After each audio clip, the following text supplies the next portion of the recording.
అందరు అంటారు నన్ను బాగా కార్లలో తిరుగుతాడు ఈయనకేమని అని. మొన్న నేను పలాసకి వెళ్ళాను. నా విలేజ్ నుంచి స్టార్ట్ అయ్యాను 900 కిలోమీటర్లు కార్లో 6 రోజులు క్యాంప్. అది Palasa, Manyam district, Vizianagaram district. Full fever అండి, థ్రోట్ ఇన్ఫెక్షన్. అసలు విజిట్ చేసే పరిస్థితి లేదండి నాకు. చాలా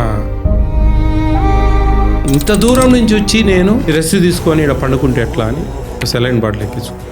6 రోజులు ట్యాబ్లెట్ల మీద నేను విజిట్ చేశానండి. దాదాపు 108 విజిట్స్ ఎన్నో చేశాను 6 రోజులు.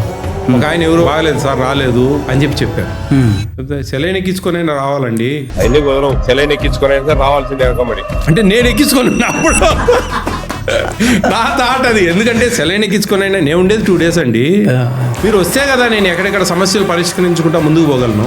మీ ఇన్స్టింక్ట్ అది ఉంది కాబట్టి అది వచ్చేసింది అట్లా డైరెక్ట్ వచ్చింది దర్శనం. అంతేగాని నేనేమో ఆ విషయం అనాలో ఎప్పుడు అనలే. మరి 3.5 years ఆ రోజు నేను పెట్టించుకుని నేను అనాల్సిన పరిస్థితి వచ్చింది.